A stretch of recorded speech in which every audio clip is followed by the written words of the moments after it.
Chapter 1, Part 1 of The Decline and Fall of the Roman Empire, Volume 1. The History of the Decline and Fall of the Roman Empire, by Edward Gibbon. Chapter 1. The Extent of the Empire in the Age of the Antonines. Part 1. Introduction. The Extent and Military Force of the Empire in the Age of the Antonines. In the 2nd century of the Christian era, the Empire of Rome comprehended the fairest part of the earth and the most civilized portion of mankind.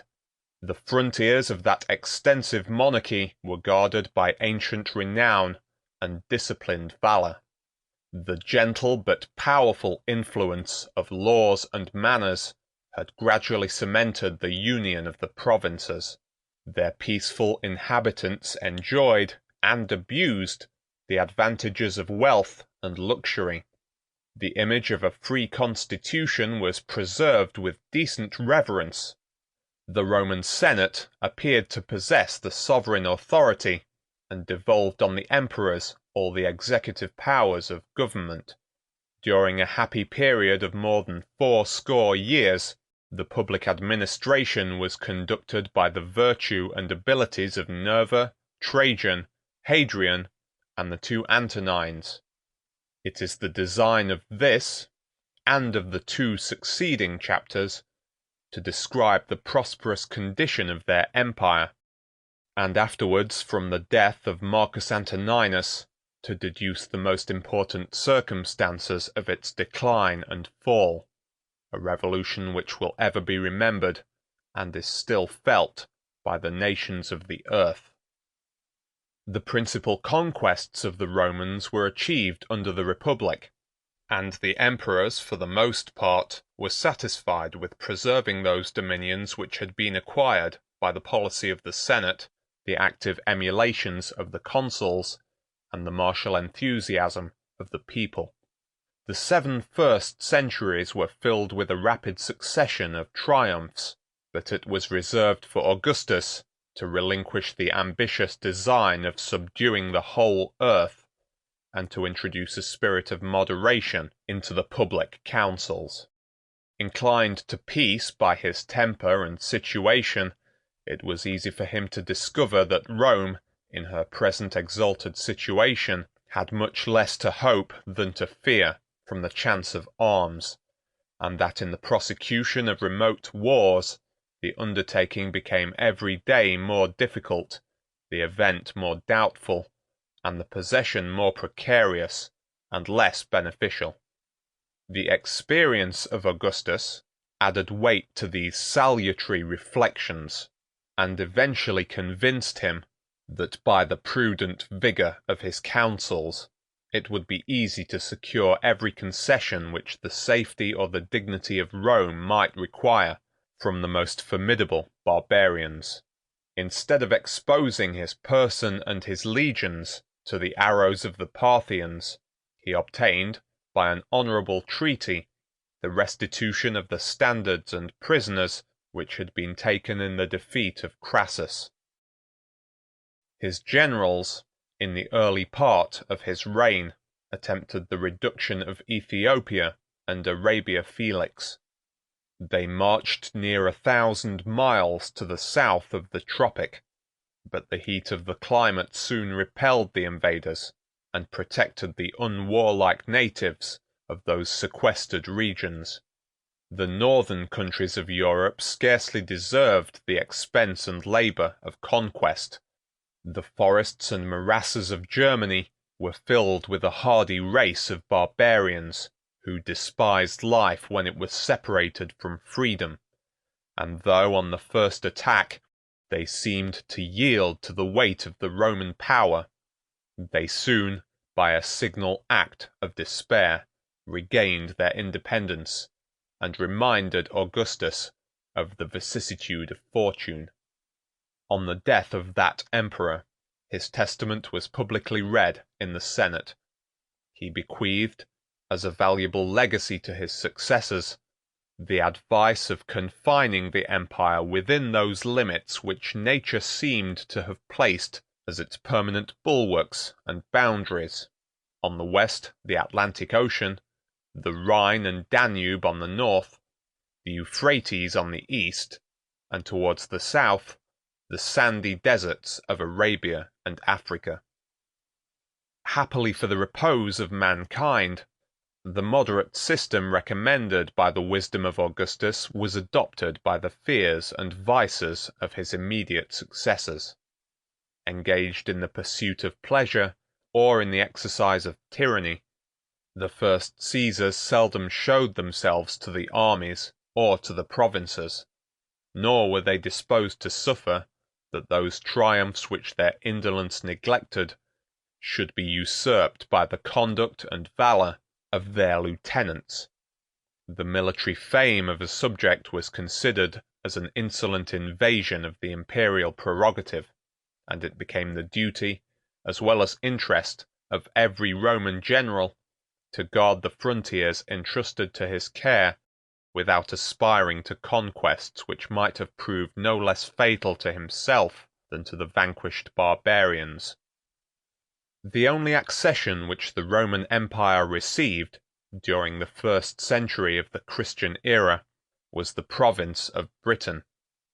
In this single instance, the successors of Caesar and Augustus were persuaded to follow the example of the former rather than the precept of the latter.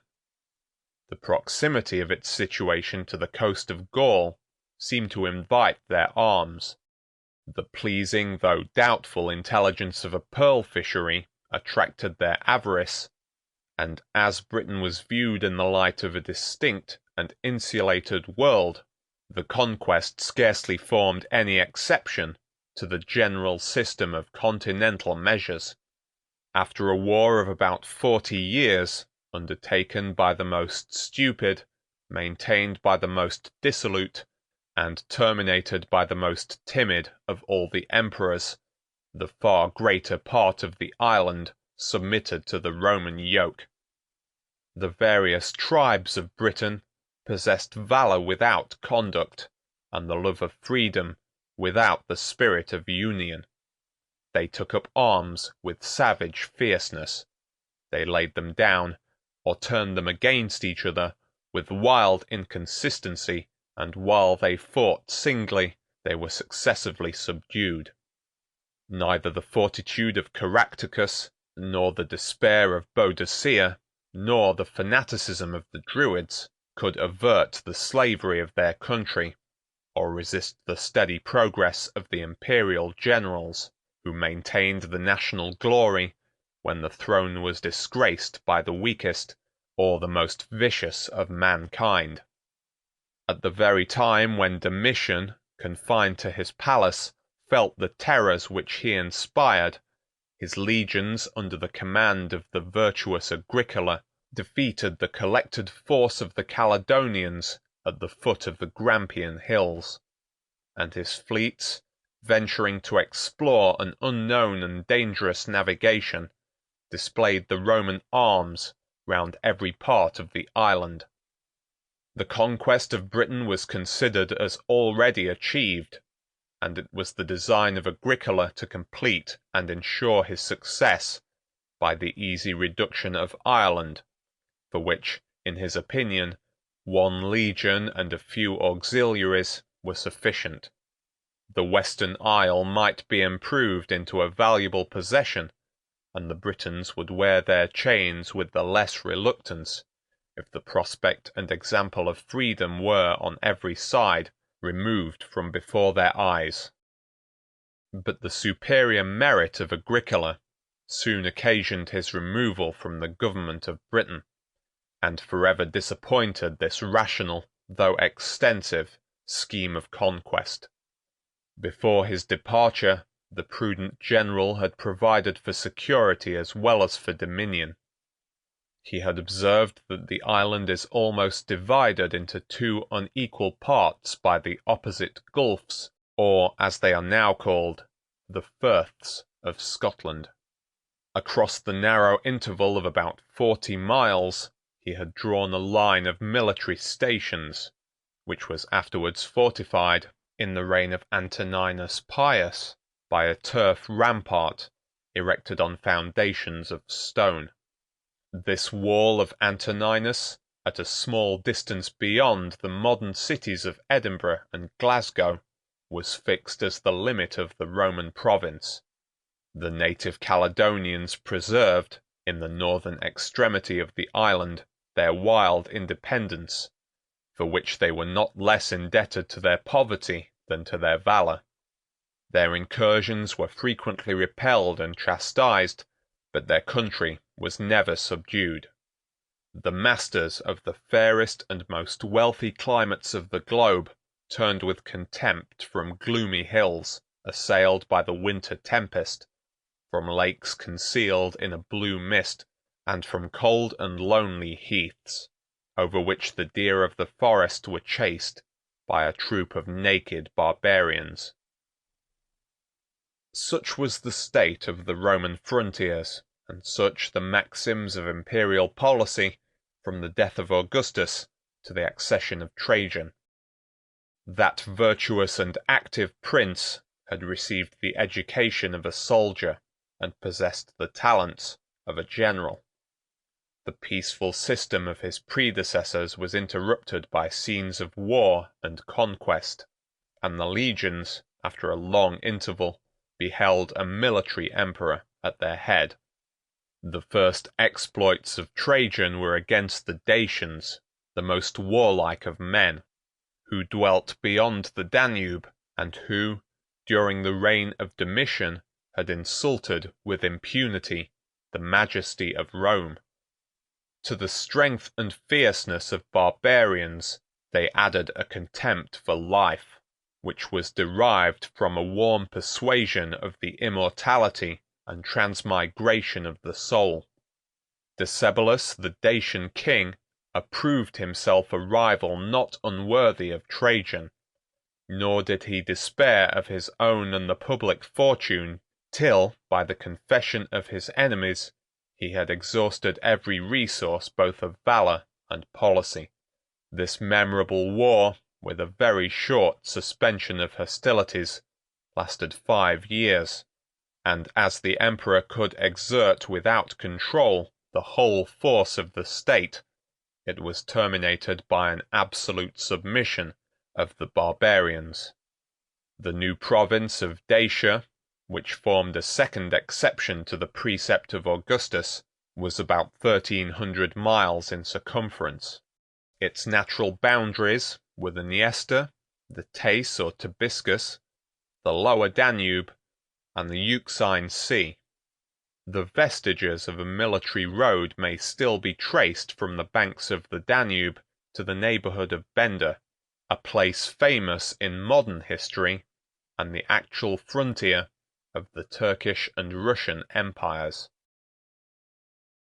Trajan was ambitious of fame, and as long as mankind shall continue to bestow more liberal applause on their destroyers than on their benefactors, the thirst of military glory will ever be the vice of the most exalted characters.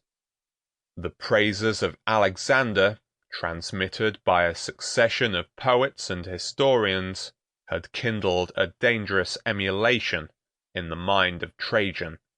Like him, the Roman emperor undertook an expedition against the nations of the East, but he lamented with a sigh that his advanced age scarcely left him any hopes of equaling the renown of the son of Philip. Yet the success of Trajan, however transient, was rapid and specious. The degenerate Parthians, broken by intestine discord, fled before his arms. He descended the river Tigris in triumph from the mountains of Armenia to the Persian Gulf.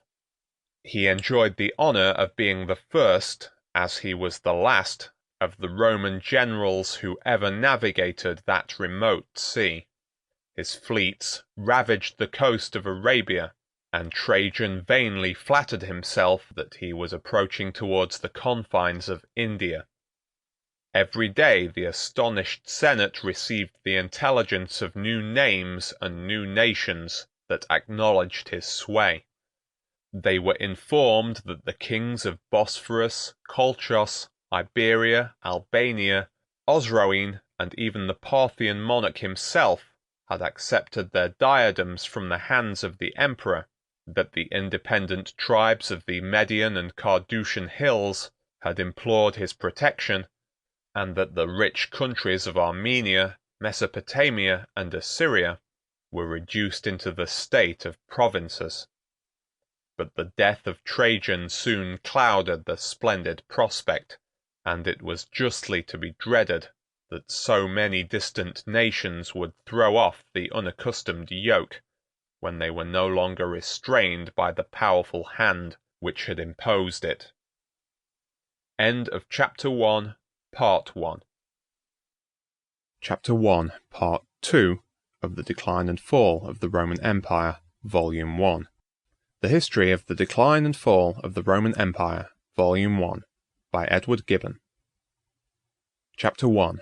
The Extent of the Empire in the Age of the Antonines. Part 2. It was an ancient tradition that when the capital was founded by one of the Roman kings, the god Terminus, who presided over boundaries and was represented according to the fashion of that age by a large stone, alone among all the inferior deities, refused to yield his place to Jupiter himself. A favorable inference was drawn from his obstinacy, which was interpreted by the augurs as a sure presage that the boundaries of the Roman power would never recede. During many ages, the prediction, as it is usual, contributed to its own accomplishment. But though Terminus had resisted the majesty of Jupiter, he submitted to the authority of the Emperor Hadrian. The resignation of all the eastern conquests of Trajan was the first measure of his reign. He restored to the Parthians the election of an independent sovereign, withdrew the Roman garrisons from the provinces of Armenia, Mesopotamia, and Assyria, and, in compliance with the precept of Augustus, once more established the Euphrates as the frontier of the empire. Censure, which arraigns the public actions and the private motives of princes, has ascribed to envy a conduct which might be attributed to the prudence and moderation of Hadrian. The various character of that emperor, capable by turns of the meanest and the most generous sentiments, may afford some colour to the suspicion. It was, however, scarcely in his power to place the superiority of his predecessor in a more conspicuous light than by thus confessing himself unequal to the task of defending the conquests of Trajan. The martial and ambitious of spirit Trajan formed a very singular contrast with the moderation of his successor. The restless activity of Hadrian was not less remarkable when compared with the gentle repose of Antoninus Pius. The life of the former was almost a perpetual journey, and as he possessed the various talents of the soldier, the statesman, and the scholar, he gratified his curiosity in the discharge of his duty. Careless of the difference of seasons and of climates, he marched on foot and bareheaded over the snows of Caledonia and the sultry plains of the Upper Egypt. Nor was there a province of the empire which, in the course of his reign, was not honoured with the presence of the monarch. But the tranquil life of Antoninus Pius was spent in the bosom of Italy, and during the 23 years that he directed the public administration, the longest journeys of that amiable prince extended no farther than from his palace in Rome to the retirement of his Lanuvian villa. Notwithstanding this difference in their personal conduct, the general system of Augustus was equally adopted and uniformly pursued by Hadrian and by the two Antonines. They persisted in the design of maintaining the dignity of the empire without attempting to enlarge its limits. By every honourable expedient They invited the friendship of the barbarians, and endeavored to convince mankind that the Roman power, raised above the temptation of conquest, was actuated only by the love of order and justice. During a long period of 43 years, their virtuous labors were crowned with success, and if we except a few slight hostilities that served to exercise the legions of the frontier, the reigns of Hadrian and Antoninus Pius offer the fair prospect of universal peace. The Roman name was revered among the most remote nations of the earth. The fiercest barbarians frequently submitted their differences to the arbitration of the emperor, and we are informed by a contemporary historian that he had seen ambassadors who were refused the honor which they came to solicit of being admitted into the rank of subjects. The terror of the Roman arms added weight and dignity to the moderation of the emperors. They preserved peace by a constant preparation for war, and while justice regulated their conduct, they announced to the nations on their confines that they were as little disposed to endure as to offer an injury. The military strength, which it had been sufficient for Hadrian and the elder Antoninus to display, was exerted against the Parthians and the Germans by the Emperor Marcus. The hostilities of the barbarians provoked the resentment of that philosophic monarch, and in the prosecution of a just defense, Marcus and his generals obtained many signal victories, both on the Euphrates and on the Danube. The military establishment of the Roman Empire, which thus assured either its tranquillity or success, will now become the proper and important object of our attention. In the purer ages of the Commonwealth, the use of arms was reserved for those ranks of citizens who had a country to love, a property to defend, and some share in enacting those laws which it was their interest as well as duty to maintain. But in proportion as the public freedom was lost in extent of conquest, war was gradually improved into an art, and degraded into a trade. The legions themselves, even at the time when they were recruited in the most distant provinces, were supposed to consist of Roman citizens. That distinction was generally considered either as a legal qualification or as a proper recompense for the soldier, but a more serious regard was paid to the essential merit of age, strength, and military stature.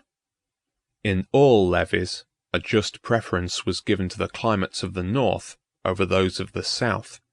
The race of men born to the exercise of arms was sought for in the country rather than in cities, and it was very reasonably presumed that the hardy occupations of smiths, carpenters, and huntsmen would supply more vigor and resolution than the sedentary trades which are employed in the service of luxury.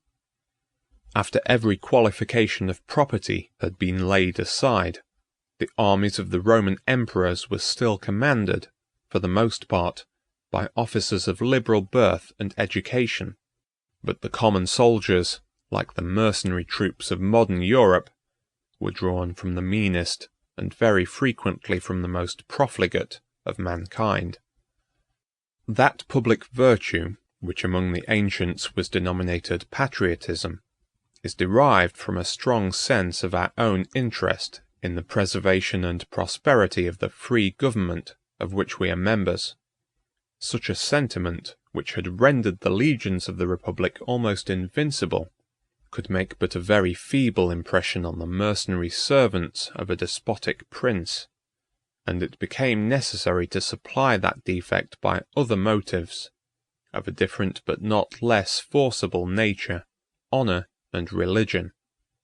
The peasant or mechanic imbibed the useful prejudice that he was advanced to the more dignified profession of arms, in which his rank and reputation would depend on his own valor, and that, although the prowess of a private soldier must often escape the notice of fame, his own behavior might sometimes confer glory or disgrace on the company, the legion, or even the army to whose honors he was associated.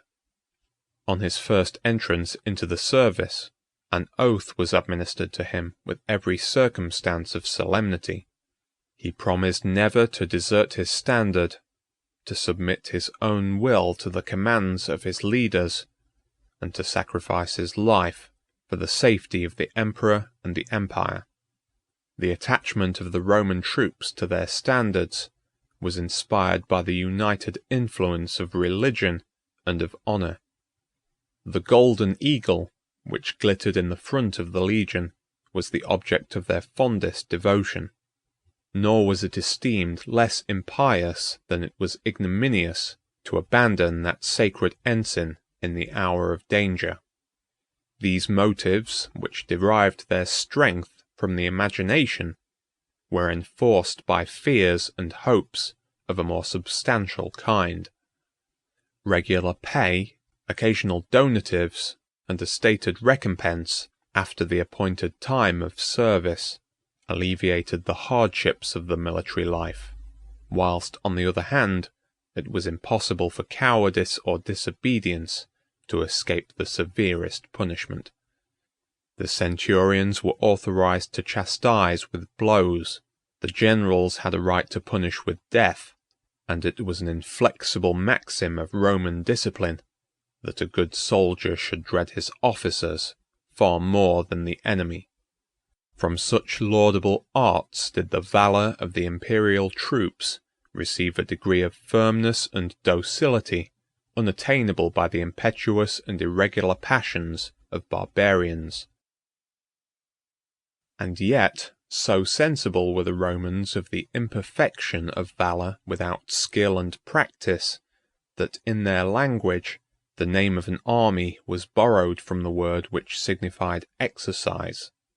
Military exercises were the important and unremitted object of their discipline. The recruits and young soldiers were constantly trained, both in the morning and in the evening, nor was age or knowledge allowed to excuse the veterans from the daily repetition of what they had completely learnt. Large sheds were erected in the winter quarters of the troops, that their useful labors might not receive any interruption from the most tempestuous weather, and it was carefully observed that the arms destined to this imitation of war should be of double the weight which was required in real action. It is not the purpose of this work to enter into any minute description of the Roman exercises. We shall only remark that they comprehended whatever could add strength to the body, activity to the limbs, or grace to the motions. The soldiers were diligently instructed to march, to run, to leap, to swim, to carry heavy burdens, to handle every species of arms that was used either for offense or for defense, either in distant engagement or in a closer onset, to form a variety of evolutions, and to move to the sound of flutes in the Pyrrhic or martial dance.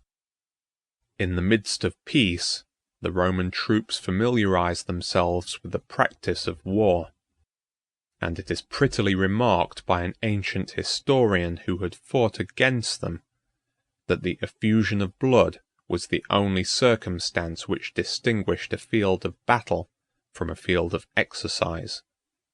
It was the policy of the ablest generals, and even of the emperors themselves, to encourage these military studies by their presence and example; and we are informed that Hadrian, as well as Trajan, frequently condescended to instruct the unexperienced soldiers, to reward the diligent, and sometimes to dispute with them the prize of superior strength or dexterity. Under the reigns of those princes, the science of tactics was cultivated with success, and as long as the empire retained any vigor, their military instructions were respected as the most perfect model of Roman discipline. 9 centuries of war had gradually introduced into the service many alterations and improvements. The legions, as they are described by Polybius in the time of the Punic Wars, differed very materially from those which achieved the victories of Caesar or defended the monarchy of Hadrian and the Antonines. The constitution of the imperial legion may be described in a few words. The heavily armed infantry, which composed its principal strength, was divided into 10 cohorts and 55 companies, under the orders of a correspondent number of tribunes and centurions. The first cohort, which always claimed the post of honor and the custody of the eagle, was formed of 1,105 soldiers, the most approved for valor and fidelity. The remaining 9 cohorts consisted each of 555, and the whole body of legionary infantry amounted to 6,100 men. Their arms were uniform, and admirably adapted to the nature of their service: an open helmet with a lofty crest, a breastplate or coat of mail, greaves on their legs, and an ample buckler on their left arm. The buckler was of an oblong and concave figure, 4 feet in length and 2½ in breadth, framed of a light wood, covered with a bull's hide, and strongly guarded with plates of brass. Besides a lighter spear, the legionary soldier grasped in his right hand the formidable pilum, a ponderous javelin, whose utmost length was about 6 feet, and which was terminated by a massy triangular point of steel of 18 inches.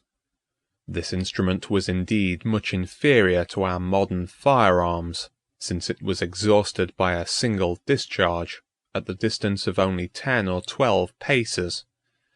Yet, when it was launched by a firm and skilful hand, there was not any cavalry that durst venture within its reach, nor any shield or corslet that could sustain the impetuosity of its weight. As soon as the Roman had darted his pilum, he drew his sword and rushed forwards to close with the enemy. His sword was a short, well-tempered Spanish blade that carried a double edge, and was alike suited to the purpose of striking or of pushing.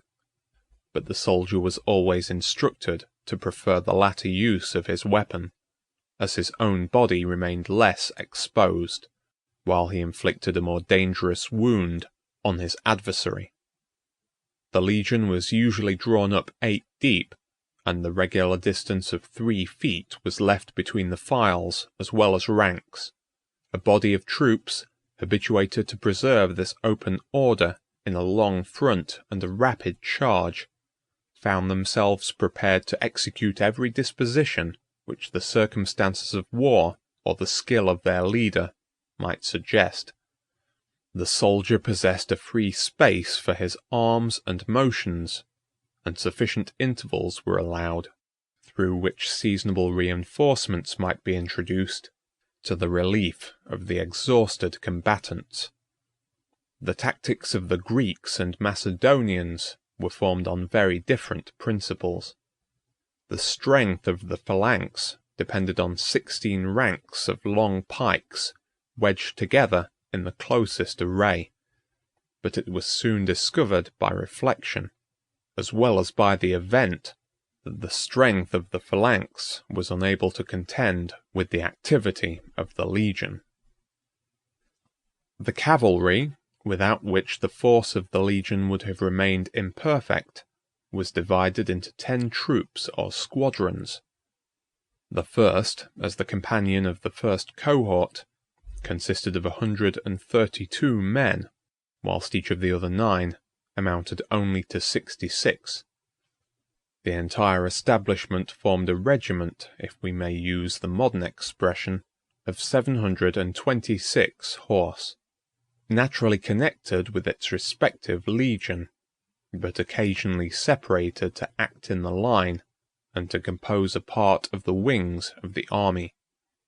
The cavalry of the emperors was no longer composed, like that of the ancient republic, of the noblest youths of Rome and Italy, who, by performing their military service on horseback, prepared themselves for the offices of senator and consul, and solicited by deeds of valor the future suffrages of their countrymen.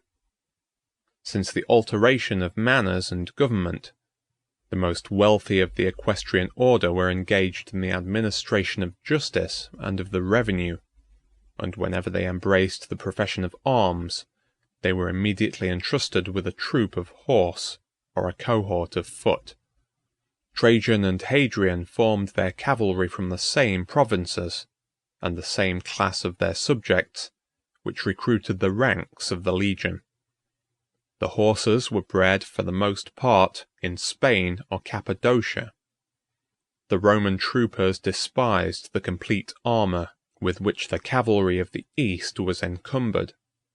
Their more useful arms consisted in a helmet, an oblong shield, light boots, and a coat of mail. A javelin and a long broadsword were their principal weapons of offence. The use of lances and of iron maces they seem to have borrowed from the barbarians. The safety and honor of the empire was principally entrusted to the legions, but the policy of Rome condescended to adopt every useful instrument of war. Considerable levies were regularly made among the provincials, who had not yet deserved the honorable distinction of Romans. Many dependent princes and communities, dispersed round the frontiers, were permitted for a while to hold their freedom and security by the tenure of military service.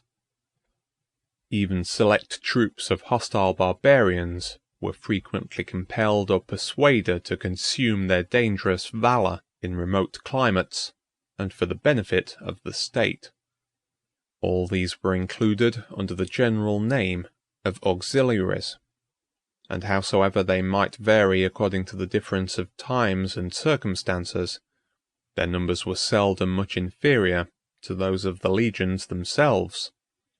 Among the auxiliaries, the bravest and most faithful bands were placed under the command of prefects and centurions, and severely trained in the arts of Roman discipline, but the far greater part retained those arms to which the nature of their country, or their early habits of life, more peculiarly adapted them. By this institution, each legion, to whom a certain proportion of auxiliaries was allotted, contained within itself every species of lighter troops and of missile weapons, and was capable of encountering every nation with the advantages of its respective arms and discipline. Nor was the legion destitute of what, in modern language, would be styled a train of artillery. It consisted in 10 military engines of the largest, and 55 of a smaller size, but all of which, either in an oblique or horizontal manner, discharged stones and darts with irresistible violence. End of Chapter 1, Part 2. Chapter 1, Part 3 of The Decline and Fall of the Roman Empire, Volume 1. The History of the Decline and Fall of the Roman Empire by Edward Gibbon, Volume 1. Chapter 1, The Extent of the Empire in the Age of the Antonines, Part 3. The camp of a Roman legion presented the appearance of a fortified city. As soon as the space was marked out, the pioneers carefully leveled the ground, and removed every impediment that might interrupt its perfect regularity. Its form was an exact quadrangle, and we may calculate that a square of about 700 yards was sufficient for the encampment of 20,000 Romans, though a similar number of our own troops would expose to the enemy a front of more than treble that extent. In the midst of the camp, the praetorium, or general's quarters, rose above the others. The cavalry, the infantry, and the auxiliaries occupied their respective stations. The streets were broad and perfectly straight, and a vacant space of 200 feet was left on all sides between the tents and the rampart. The rampart itself was usually 12 feet high, armed with a line of strong and intricate palisades, and defended by a ditch of 12 feet in depth as well as in breadth. This important labor was performed by the hands of the legionaries themselves, to whom the use of the spade and the pickaxe was no less familiar than that of the sword or pilum. Active valor may often be the present of nature, but such patient diligence can be the fruit only of habit and discipline. Whenever the trumpet gave the signal of departure, the camp was almost instantly broke up, and the troops fell into their ranks without delay or confusion. Besides their arms, which the legendaries scarcely considered as an encumbrance, they were laden with their kitchen furniture, the instruments of fortification, and the provision of many days. Under this weight, which would oppress the delicacy of a modern soldier, they were trained by a regular step to advance in about 6 hours near 20 miles. On the appearance of an enemy, they threw aside their baggage, and by easy and rapid evolutions converted the column of march into an order of battle. The slingers and archers skirmished in the front, the auxiliaries formed the first line, and were seconded or sustained by the strength of the legions. The cavalry covered the flanks, and the military engines were placed in the rear. Such were the arts of war by which the Roman emperors defended their extensive conquests, and preserved a military spirit at a time when every other virtue was oppressed by luxury and despotism. If, in the consideration of their armies, we pass from their discipline to their numbers, we shall not find it easy to define them with any tolerable accuracy. We may compute, however, that the legion, which was itself a body of 6,831 Romans, might, with its attendant auxiliaries, amount to about 12,500 men. The peace establishment of Hadrian and his successors was composed of no less than 30 of these formidable brigades, and most probably formed a standing force of 375,000 men. Instead of being confined within the walls of fortified cities, which the Romans considered as the refuge of weakness or pusillanimity, the legions were encamped on the banks of the great rivers and along the frontiers of the barbarians. As their stations for the most part remained fixed and permanent, we may venture to describe the distribution of the troops. 3 legions were sufficient for Britain. The principal strength lay upon the Rhine and Danube, and consisted of 16 legions in the following proportions: 2 in the Lower and 3 in the Upper Germany, 1 in Rhaetia, 1 in Noricum, 4 in Pannonia, 3 in Maesia, and 2 in Dacia. The defense of the Euphrates was entrusted to 8 legions, 6 of whom were planted in Syria, and the other 2 in Cappadocia. With regard to Egypt, Africa, and Spain, as they were far removed from any important scene of war, a single legion maintained the domestic tranquillity of each of these great provinces. Even Italy was not left destitute of a military force. Above 20,000 chosen soldiers, distinguished by the titles of city cohorts and Praetorian guards, watched over the safety of the monarch and the capital. As the authors of almost every revolution that distracted the empire, the Praetorians will, very soon and very loudly, demand our attention. But in their arms and institutions, we cannot find any circumstance which discriminated them from the legions. unless it were a more splendid appearance and a less rigid discipline. The navy maintained by the emperors might seem inadequate to their greatness, but it was fully sufficient for every useful purpose of government. The ambition of the Romans was confined to the land, nor was that warlike people ever actuated by the enterprising spirit which had prompted the navigators of Tyre, of Carthage, and even of Marseilles to enlarge the bounds of the world and to explore the most remote coasts of the ocean.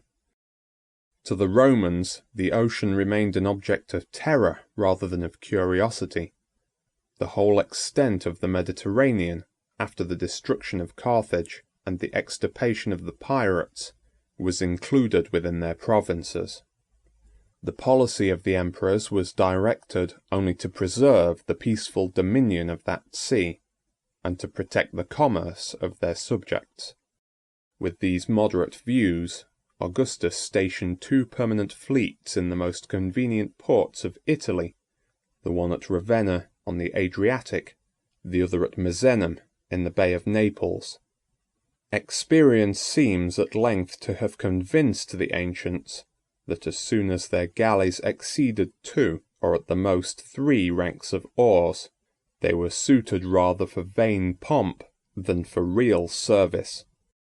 Augustus himself, in the victory of Actium, had seen the superiority of his own light frigates, they were called Liburnians, over the lofty but unwieldy castles of his rival.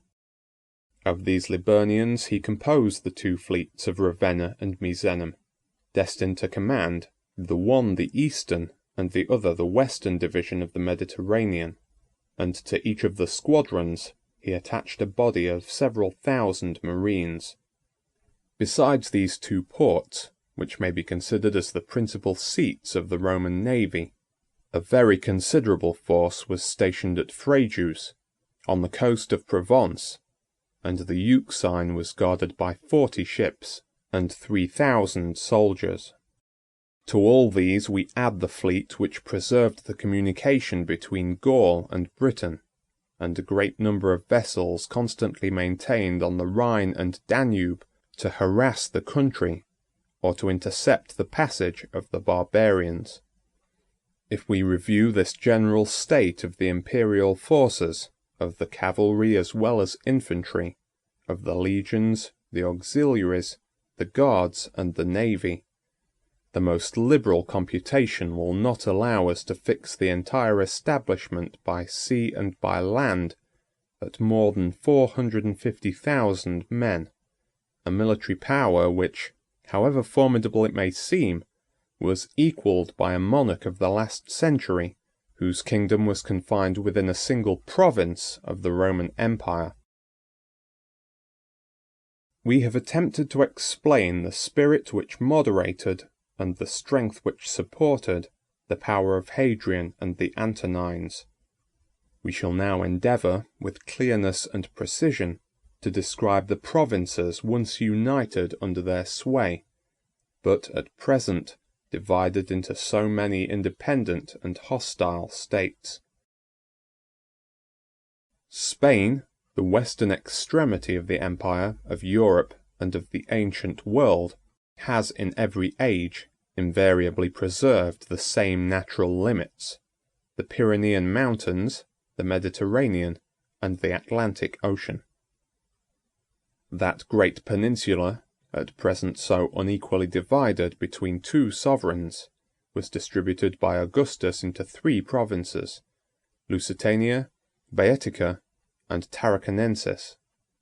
The kingdom of Portugal now fills the place of the warlike country of the Lusitanians, and the loss sustained by the former on the side of the east is compensated by an accession of territory towards the north. The confines of Granada and Andalusia correspond with those of ancient Baetica. The remainder of Spain, Galicia, and the Asturias, Biscay and Navarre, Leon and the 2 Castiles, Murcia, Valencia, Catalonia, and Aragon, all contributed to form the third and most considerable of the Roman governments, which, from the name of its capital, was styled the province of Tarragona. Of the native barbarians, the Celtiberians were the most powerful, as the Cantabrians and Asturians proved the most obstinate. Confident in the strength of their mountains, they were the last who submitted to the arms of Rome, and the first who threw off the yoke of the Arabs. Ancient Gaul, as it contained the whole country between the Pyrenees, the Alps, the Rhine, and the ocean, was of greater extent than modern France. To the dominions of that powerful monarchy, with its recent acquisitions of Alsace and Lorraine, we must add the Duchy of Savoy, the cantons of Switzerland, the 4 electorates of the Rhine, and the territories of Liege, Luxembourg, Hainaut, Flanders, and Brabant. When Augustus gave laws to the conquests of his father, he introduced a division of Gaul, equally adapted to the progress of the legions, to the course of the rivers, and to the principal national distinctions, which had comprehended above 100 independent states. The sea-coast of the Mediterranean, Languedoc, Provence, and Dauphiné, received their provincial appellation from the colony of Narbonne. The government of Aquitaine was extended from the Pyrenees to the Loire. The country between the Loire and the Seine was styled the Celtic Gaul, and soon borrowed a new denomination from the celebrated colony of Lugdunum, or Leon. The Belgic lay beyond the Seine, and in more ancient times had been bounded only by the Rhine, but a little before the age of Caesar, the Germans, abusing their superiority of valor, had occupied a considerable portion of the Belgic territory. The Roman conquerors very eagerly embraced so flattering a circumstance, and the Gallic frontier of the Rhine, from Basel to Leyden, received the pompous names of the Upper and the Lower Germany. Such, under the reign of the Antonines, were the 6 provinces of Gaul: the Narbonnese, Aquitaine, the Celtic or Lyonnese, the Belgic, and the 2 Germanies. We have already had occasion to mention the conquest of Britain, and to fix the boundary of the Roman province in this island. It comprehended all England, Wales, and the lowlands of Scotland, as far as the friths of Dumbarton and Edinburgh. Before Britain lost her freedom, the country was irregularly divided between 30 tribes of barbarians, of whom the most considerable were the Belgi in the west, the Brigantes in the north, the Silures in South Wales, and the Iceni in Norfolk and Suffolk. As far as we can either trace or credit the resemblance of manners and language, Spain, Gaul, and Britain were peopled by the same hardy race of savages. Before they yielded to the Roman arms, they often disputed the field, and often renewed the contest. After their submission, they constituted the western division of the European provinces, which extended from the columns of Hercules to the wall of Antoninus, and from the mouth of the Tagus to the sources of the Rhine and Danube. Before the Roman conquest, the country which is now called Lombardy was not considered as a part of Italy. It had been occupied by a powerful colony of Gauls, who, settling themselves along the banks of the Po, from Piedmont to Romagna, carried their arms and diffused their name from the Alps to the Apennine. The Ligurians dwelt on the rocky coast which now forms the Republic of Genoa. Venice was yet unborn, but the territories of that state, which lie to the east of the Adige, were inhabited by the Venetians. The middle part of the peninsula, that now composes the Duchy of Tuscany and the ecclesiastical state, was the ancient seat of the Etruscans and Umbrians, to the former of whom Italy was indebted for the first rudiments of civilized life. The Tiber rolled at the foot of the 7 hills of Rome, and the country of the Sabines, the Latins, and the Volsci, from that river to the frontiers of Naples, was the theatre of her infant victories. On that celebrated ground the first consuls deserved triumphs, their successors adorned villas, and their posterity have erected convents. Capua and Campania possessed the immediate territory of Naples. The rest of the kingdom was inhabited by many warlike nations, the Marsi, the Samnites, the Apulians, and the Lucanians, and the sea-coasts had been covered by the flourishing colonies of the Greeks. We may remark that when Augustus divided Italy into 11 regions, the little province of Istria was annexed to that seat of Roman sovereignty. The European provinces of Rome were protected by the course of the Rhine and the Danube. The latter of those mighty streams, which rises at the distance of only 30 miles from the former, flows above 1,300 miles, for the most part to the south-east, collects the tribute of 60 navigable rivers, and is at length, through 6 mouths, received into the Euxine, which appears scarcely equal to such an accession of waters. The provinces of the Danube soon acquired the general appellation of Illyricum, or the Illyrian frontier, and were esteemed the most warlike of the empire. But they deserve to be more particularly considered under the names of Rhaetia, Noricum, Pannonia, Dalmatia, Dacia, Mysia, Thrace, Macedonia, and Greece. The province of Rhaetia, which soon extinguished the name of the Vindelicians, extended from the summit of the Alps to the banks of the Danube, from its source as far as its conflux with the Inn. The greatest part of the flat country is subject to the Elector of Bavaria. The city of Augsburg is protected by the constitution of the German Empire.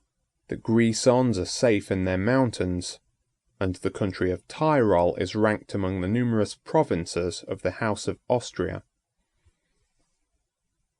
The wide extent of territory which is included between the Inn, the Danube, and the Save, Austria, Styria, Carinthia, Carniola, the Lower Hungary, and Sclavonia, was known to the ancients under the names of Noricum and Pannonia.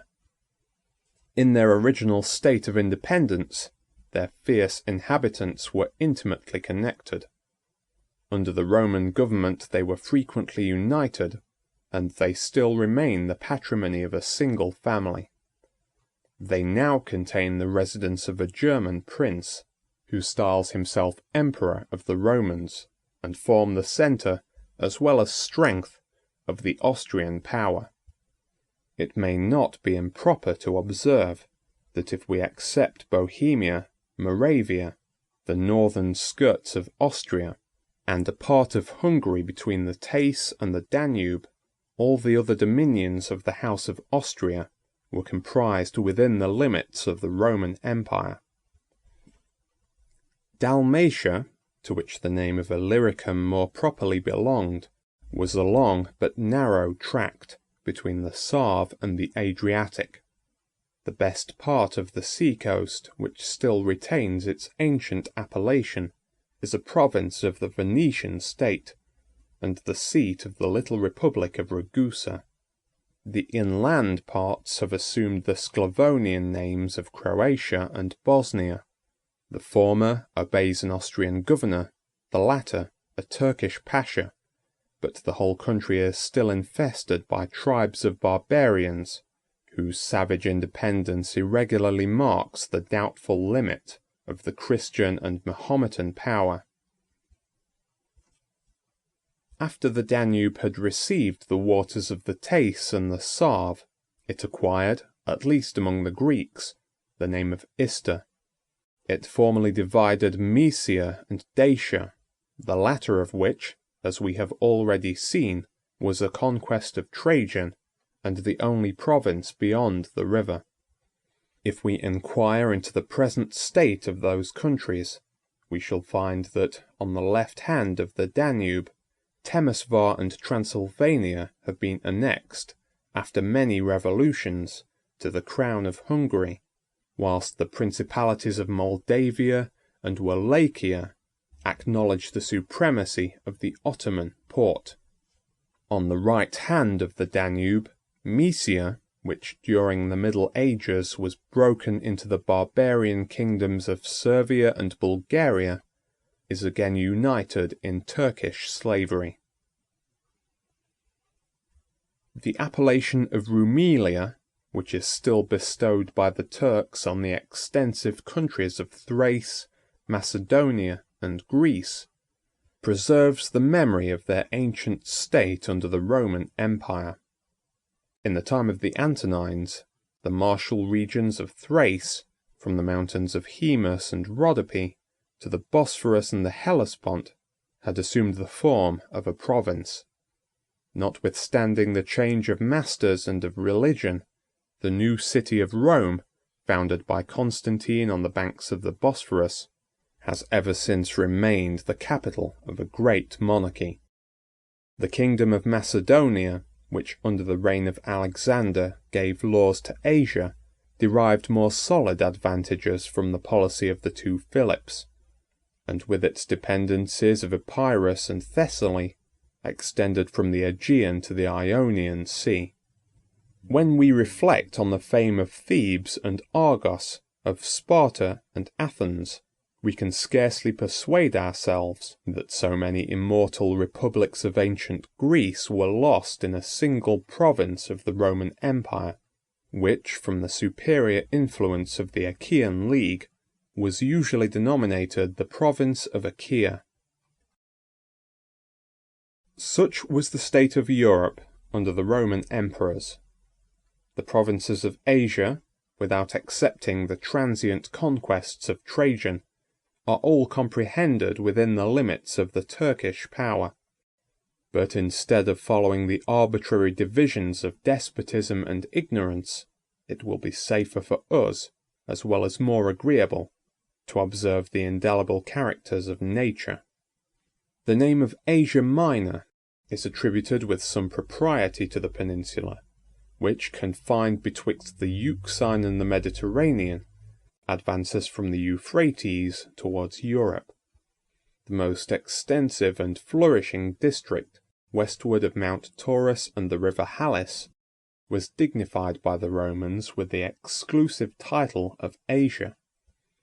The jurisdiction of that province extended over the ancient monarchies of Troy, Lydia, and Phrygia, the maritime countries of the Pamphylians, Lycians, and Carians, and the Grecian colonies of Ionia, which equalled in arts, though not in arms, the glory of their parent.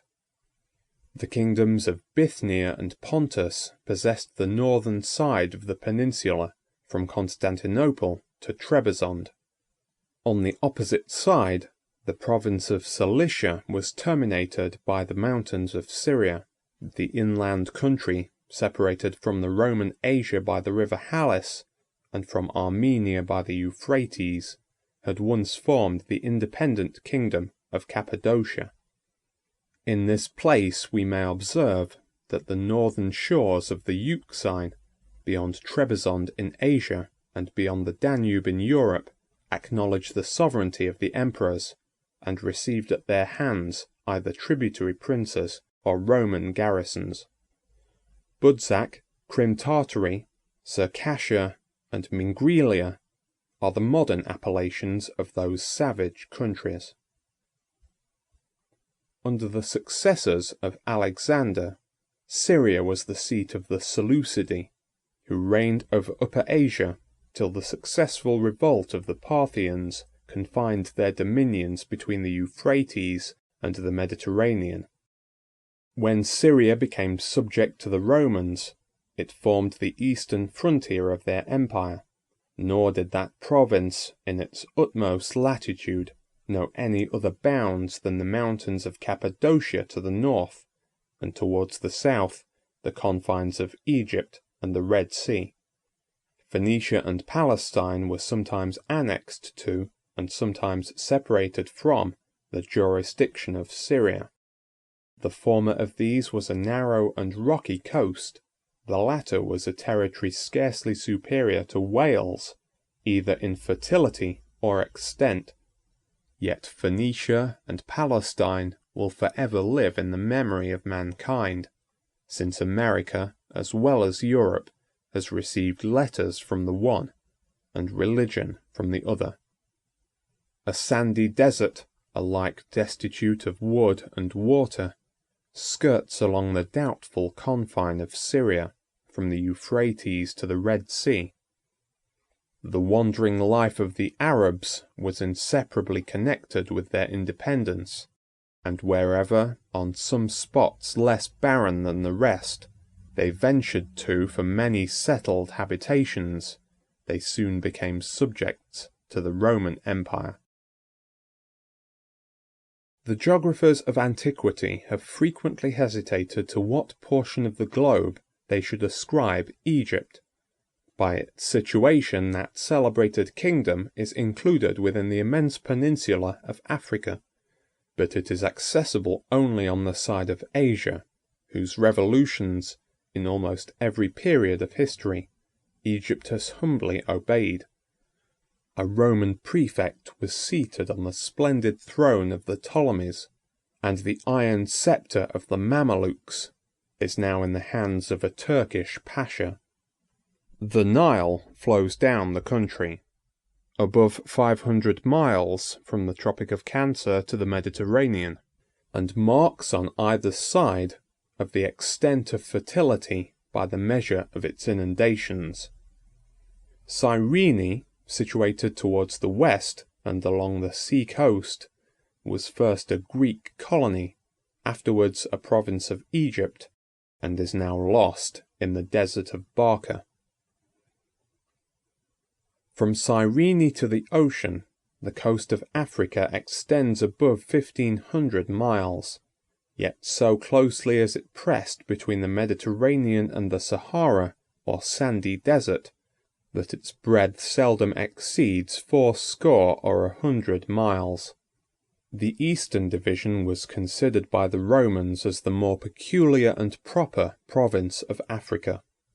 Till the arrival of the Phoenician colonies, that fertile country was inhabited by the Libyans, the most savage of mankind. Under the immediate jurisdiction of Carthage, it became the center of commerce and empire, but the Republic of Carthage is now degenerated into the feeble and disorderly states of Tripoli and Tunis. The military government of Algiers oppresses the wide extent of Numidia, as it was once united under Massinissa and Jugurtha. But in the time of Augustus, the limits of Numidia were contracted, and at least 2/3 of the country acquiesced in the name of Mauritania, with the epithet of Caesariensis.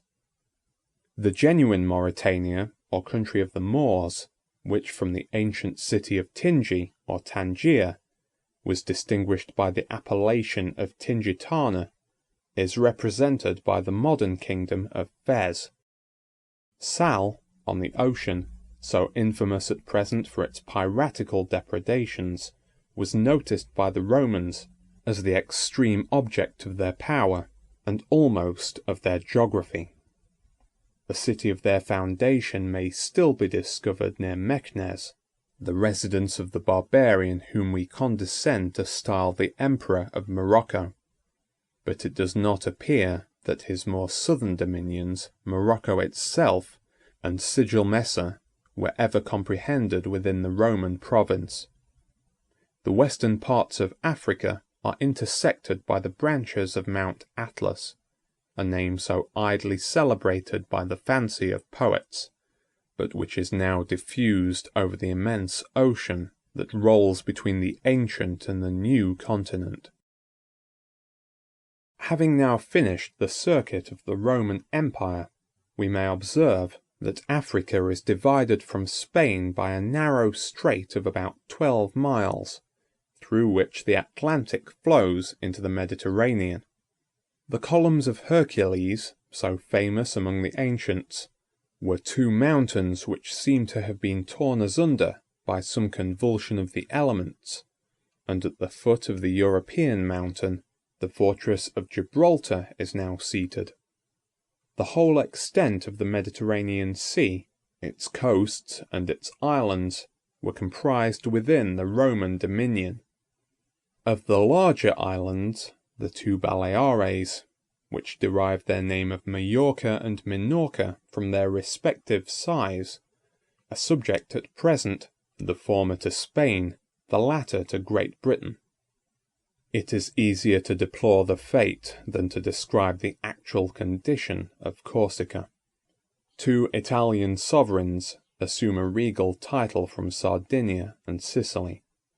Crete or Candia, with Cyprus, and most of the smaller islands of Greece and Asia, have been subdued by the Turkish arms, whilst the little rock of Malta defies their power, and has emerged, under the government of its military order, into fame and opulence. This long enumeration of provinces, whose broken fragments have formed so many powerful kingdoms, might almost induce us to forgive the vanity or ignorance of the ancients, dazzled with the extensive sway, the irresistible strength, and the real or affected moderation of the emperors. They permitted themselves to despise, and sometimes to forget, the outlying countries which had been left in the enjoyment of a barbarous independence, and they gradually usurped the license of confounding the Roman monarchy with the globe of the earth. But the temper, as well as knowledge, of a modern historian require a more sober and accurate language. He may impress a juster image of the greatness of Rome by observing that the empire was above 2,000 miles in breadth, from the wall of Antoninus and the northern limits of Dacia to Mount Atlas and the Tropic of Cancer, that it extended in length more than 3,000 miles from the Western Ocean to the Euphrates, that it was situated in the finest part of the temperate zone, between the 24th and 56th degrees of northern latitude, and that it was supposed to contain above 1,600,000 square miles, for the most part of fertile and well-cultivated land. End of Chapter 1, Part 3.